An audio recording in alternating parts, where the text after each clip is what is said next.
everybody, it's Janae Canis. Welcome back to Lectin Free Solutions. I'm here today with another Plant Paradox, Keto Intensive, and AppWell E4 compliant recipe for you. It's a crazy day today. It's only 57 degrees. We had a temperature of 98 degrees yesterday, so you can imagine how strange it seems. It's cold, so it's a good day to bake. Anyway, I think you're really going to like this recipe. I call it OMG Chocolate Espresso Muffins. It's a simple recipe and it's an egg-free version and keto. So I think it's going to be a great fit for a lot of you. I'm going to just quickly read the list of dry ingredients before I mix them up for you. And don't worry if I go too fast because these ingredients, as always, will be under the description of the video at the end. Okay, so in this bowl we've got 2 cups of walnut flour, a third of a cup of coconut flour.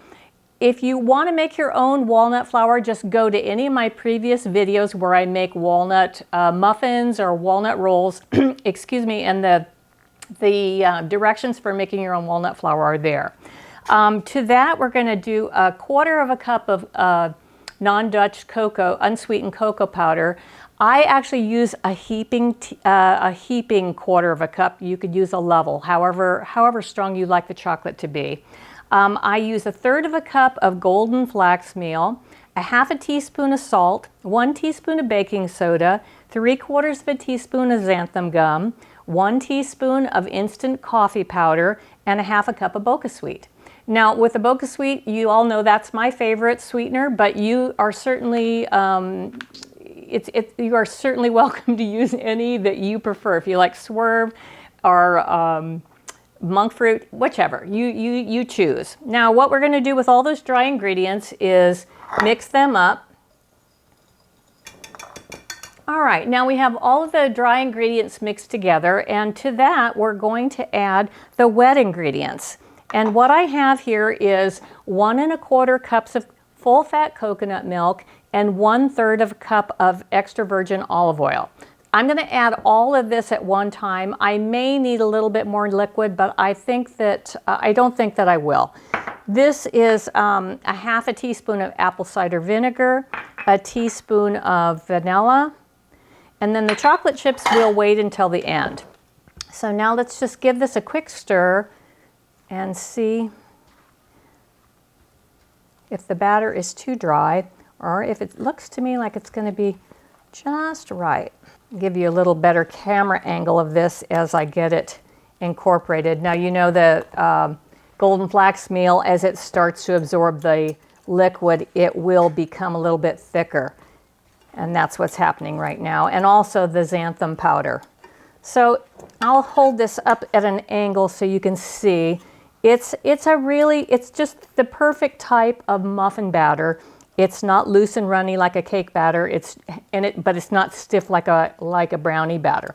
So that's all it is. And then we're going to take a cup of Bocha unsweetened, or not unsweetened, but sweetened with stevia chocolate chips. Add those to it. Stir those all in. Now, if you wanted to, you could add extra walnuts. I just decided not to because I have some other recipes that combine both, and I thought it would be nice just to keep this as espresso and chocolate. And this has quite a nice, strong espresso flavor. Now, let me give you another quick look after that. You can see it's quite nice and stiff. So now all I have to do is fill up these muffin tins. We're going to put them in a 325-degree oven.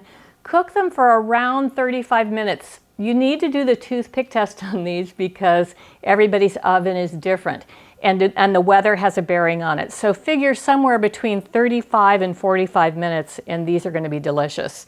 I made about 4 different test runs of these and shared them with the neighbors, and they're all calling and wanting to know when the next batch is coming. They really like these, and they're really great with a cup of coffee. Okay, well, we'll get back to you after these are baked.